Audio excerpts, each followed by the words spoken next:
Bismillah, alhamdulillah, wa salatu wa salamu ala rasulillah wa ala alihi wa sahbihi wa man wala. Today's story actually happened while we were making tawaf, circling the Kaaba. And it's very crowded, as you know and you see in the pictures, or for those of you that have been there. And I was walking actually with some of the members that were in our Umrah group, families and single young men. As we were walking, all of a sudden, everyone around us slowed down to an extremely slow walk.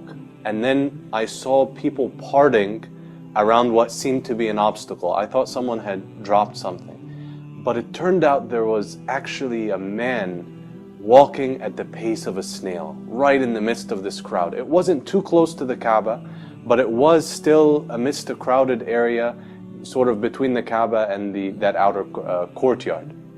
I'll be honest with you, my mind jumped to the worst assumption in the beginning. I was like, what is this man doing and creating all of this commotion and hardship by walking so slowly? But then we passed him. One of the mothers that was with us told me, go back and look after that man, see what he needs. And so I separated from the group, slowed down and my pace so that I could see him. And as I turned my head slowly to look at him, I looked into his face and I was absolutely shocked. He was blind. And there are people that are blind and their eyeballs are still intact, but his eyes were physically not there. And so the greatest degree of blindness, there is no way he could see anything whatsoever. And I was even more surprised, as you know, many people that are blind, they'll have a stick in front of them that they use to see where they're going and define the perimeter. But this man also looked older than time itself, and so he needed a cane to support himself. And I was shocked. This man was doing both functions with a single cane, which is very difficult, because it means as he leans on opposite sides of his body with every step.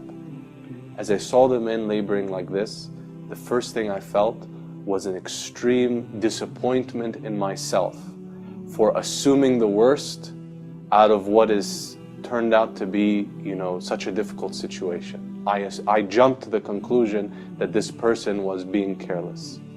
But then I also wanted to help. And so I reached out my hand and grabbed his hand, and I intended to take him around the Kaaba and help him complete his rituals and see after his needs.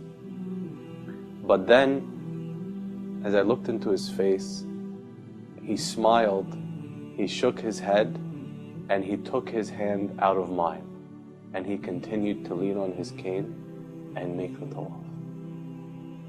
The people in our group actually were very shocked. One of the young brothers said, how does he know when he gets to the black stone? He can't see it. But what I saw in that smile was a reliance on a guidance much greater than the guidance that I could give him, and a conviction that he would find his way without my help. Don't understand me incorrectly. It's perfectly reasonable and understandable that a person with such a physical handicap would get help. There's no harm and no shyness in this whatsoever. But this man shook me because of his conviction in Allah. He reminded me of a verse, وَالَّذِينَ جَاهَدُوا فِينَا لَنَهْدِيَنَّهُمْ سُبُلَنَا. Those that struggle for our sake, meaning God's sake, we shall surely guide them to our paths. وَإِنَّ اللَّهَ لَمَعَ الْمُحْسِنِينَ. And Allah is with those that excel and do good. This man seemed like a physical embodiment of this verse. A deep conviction that Allah would guide his path around the Kaaba and guide his path in life. And here I have to remind myself and remind many of us that have been privileged and blessed with a lot of blessings from Allah, be those blessings in family, or health, or education, or material means, or friends, and the list, we could never enumerate Allah's blessings on us. We know that Allah tests with constriction and he tests with ease. And sometimes the test of plenty can be more difficult than the test of poverty. But what I see as I travel campuses and meet young people, I see that a lot of us have a lack of conviction in Allah and have this desire we start obsessing about every minor detail and every small piece of life, and if the smallest thing goes wrong, we can make a mountain out of a molehill.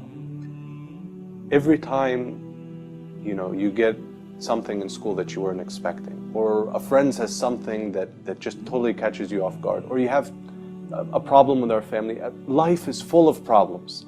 Every time life throws you a curveball, try to think of this blind man.